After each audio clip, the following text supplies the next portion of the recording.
आइए भक्तजनों देखते हैं, श्रवण करते हैं कि नवरात्रि के दूसरे दिन कौन सी देवी की आराधना एवं पूजन अर्चन की जाती है एवं कथा का भी श्रवण करते हैं। भक्तजनों, नवरात्रि के दूसरे दिन ब्रह्मचारिणी माता का पूजन अर्चन किया जाता है। आइए ब्रह्मचारिणी माता की कथा का श्रवण करते हैं। इनका जन्म कहाँ हुआ, इनका ब्रह्मचारिणी नाम जो है वो कैसे पड़ा और ये किनकी पुत्री है और इनके पति कौन है। अपने पूर्व जन्म में जब ये हिमालय के घर में पुत्री रूप में उत्पन्न हुई थी, तब नारद के उपदेश से अर्थात जो नारद ऋषि हैं इनके मार्गदर्शन से इन्होंने भगवान शिवजी को पति रूप में प्राप्त करने के लिए अत्यंत कठिन तपस्या की थी। इस दुष्कर तपस्या के कारण इन्हें तपश्चारिणी अर्थात ब्रह्मचारिणी के नाम से भी जाना गया। अर्थात माता पार्वती का ही नाम ब्रह्मचारिणी है। नवरात्रि में दूसरे दिन माता पार्वती की ही आराधना की जाती है, जो तप के कारण ब्रह्मचारिणी नाम से जगत में विख्यात हुई। 1000 वर्ष तक माता पार्वती ने केवल फल और मूल खाकर व्यतीत किए और 100 वर्षों तक केवल शाक पर निर्वाह किया। अर्थात 1000 वर्ष तक तो केवल फल ही ग्रहण किए और 100 वर्षों तक केवल शाक अर्थात दुर्वा घास ही खाई। इस प्रकार इन्होंने भगवान शिव को प्रसन्न करने के लिए व्रत किया। सनातन धर्मियों, आज विचार करो कि हम व्रत करते हैं तो कौन सी हम दोबड़ी खा रहे हैं या घास खाकर व्रत करते हैं। मान लीजिए कल ही व्रत है तो लिस्ट आज ही बन जाती है। दूध ले आना, सागार ले आना, बर्फी ले आना, फल फ्रूट ले आना। आज के समय में वास्तव में व्रत नहीं होता है, भरत होता है, तो हमें पुण्य लाभ भी कम प्राप्त होता है। आइए कथा श्रवण करते हैं और ब्रह्मचारिणी माता से सीखते हैं कि वास्तव में व्रत और तप कैसे होता है। तो शंकर जी को वर रूप में प्राप्त करने के लिए अत्यंत कठिन तपस्या की। इस दुष्कर तपस्या के कारण इन्हें तपस्चारिणी अर्थात ब्रह्मचारिणी का नाम मिला। 1000 वर्ष तक माता ब्रह्मचारिणी माता पार्वती ने केवल फल और मूल खाकर व्यतीत किए और 100 वर्षों तक केवल शाक पर निर्वाह किया, केवल दोबड़ी और घास खाई। 100 वर्षों तक केवल शाक पर निर्वाह किया। कुछ दिनों तक कठिन उपवास रखते हुए देवी ने खुले आकाश के नीचे वर्षा और धूप के भयानक तप सहे।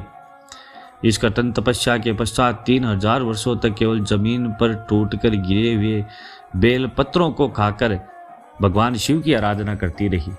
बेल पत्र कौन से? जो बिल्व फल होता है, उस वृक्ष के जो पत्ते हैं वो भी जमीन पर टूटे हुए पत्ते हैं, वो खाकर माता पार्वती ने 3000 वर्ष तक तपस्या की भगवान शिव जी को प्राप्त करने के लिए।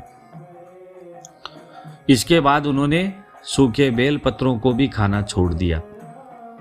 कई हजार वर्षों तक वो निर्जल रही, निराहार रही, परंतु तपस्या करती रही। पत्तों को भी खाना छोड़ देने के कारण उनका एक नाम अर्पणा भी पड़ गया। कई हजार वर्षों की कठिन तपस्या के कारण ब्रह्मचारिणी देवी का शरीर, माता पार्वती का शरीर एकदम क्षीण हो गया, एकदम क्षीण हो उठा। उनकी यह दशा देखकर उनकी माता मैना अत्यंत दुखी हुई। उन्हें इस कठिन तपस्या से विरक्त करने के लिए आवाज दी, ऊ और माँ उमा। तब से देवी ब्रह्मचारिणी अर्थात माता पार्वती का एक और नाम पड़ गया। माता पार्वती को हम उमा भी कहते हैं। उनकी इस तपस्या से तीनों लोकों में हाहाकार मच गया। देवता, ऋषि, सिद्ध गण, मुनिगण ब्रह्मचारिणी की इस तपस्या को अभूतपूर्व पुण्यकृत बताते हुए उनकी सराहना करने लगे। अंत में पितामह ब्रह्मा जी ने आकाशवाणी के द्वारा उन्हें संबोधित करते हुए प्रसन्न स्वर में कहा, हे देवी, हे पार्वती, आज तक किसी ने ऐसा कठोर तपस्या, कठोर व्रत नहीं किया जो तुमने किया है। तुम्हारे इस अलौकिक कृत्य की चारों ओर प्रशंसा हो रही है। तुम्हारी मनोकामना सर्वतोभावेन परिपूर्ण होगी। भगवान चंद्रमौली शिवजी तुम्हें पति रूप में अवश्य प्राप्त होंगे। ऐसा वरदान भगवान ब्रह्मा जी ने माता पार्वती को दिया। अब तुम तपस्या से विरत होकर घर लौट जाओ, शीघ्र ही तुम्हारे पिता तुम्हें बुलाने के लिए आ रहे हैं। इस प्रकार माता पार्वती ने भगवान शिव जी को प्राप्त करने के लिए, वर रूप में प्राप्त करने के लिए घोर तप किया और इस व्रत के कारण ही माता पार्वती का नाम ब्रह्मचारिणी पड़ा, उमा पड़ा। तो भक्तजनों, इस कथा से हमें शिक्षा प्राप्त होती है। आज इस कलयुग के समय में हम व्रत किस प्रकार कर रहे हैं, इस कथा को बार बार आप श्रवण करो और माता पार्वती से सीखो कि व्रत कैसे किया जाता है। हजारों वर्षों तक तो हम तप करते ही नहीं हैं, या तो एकादशी का व्रत करते हैं या नवरात्रि का व्रत करते हैं। तो माता ब्रह्मचारिणी से, माता पार्वती से सीखो कि व्रत कैसे करना चाहिए। व्रत की जगह भरत नहीं करना चाहिए, पूरे दिन ही खा रहे हैं। भक्तजनों, ऐसा नहीं करें और माता पार्वती से सीखें। जो बालक हैं, बूढ़े हैं, वृद्ध हैं, रोगी हैं, वो एक समय भोजन करके व्रत कर सकते हैं, दवा लेकर व्रत कर सकते हैं। इनको हमारे सनातन धर्म में छूट है। लेकिन जो स्वस्थ हैं, युवा हैं, उनको माता ब्रह्मचारिणी के समान ही व्रत करना चाहिए। आइए देखते हैं ब्रह्मचारिणी के पूजन से क्या लाभ प्राप्त होता है। देवी ब्रह्मचारिणी की आराधना से अनंत फल की प्राप्ति होती है।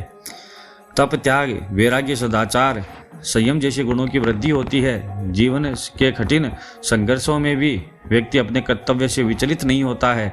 ऐसा माता ब्रह्मचारिणी आशीर्वाद प्रदान करती है। डिगता नहीं है, आत्मविश्वास बना रहता है, कॉन्फिडेंस नहीं खोता है। माँ ब्रह्मचारिणी देवी की कृपा से उसे सर्वत्र सिद्धि और विजय की प्राप्ति होती है। लालसाओं से मुक्ति के लिए माँ ब्रह्मचारिणी का ध्यान लगाना अच्छा रहता है।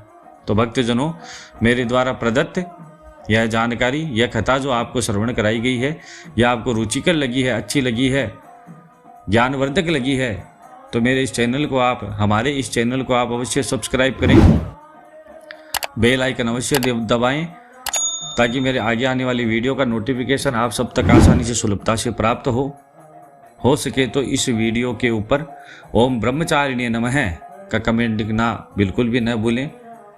इस वीडियो को लाइक करना भी नहीं भूलें और शेयर भी करें। मैं माता ब्रह्मचारिणी से प्रार्थना करता हूँ कि माता ब्रह्मचारिणी आपके संपूर्ण परिवार की हर मनोकामना को पूर्ण करें, मनोवांछित कार्यों को सिद्ध करें।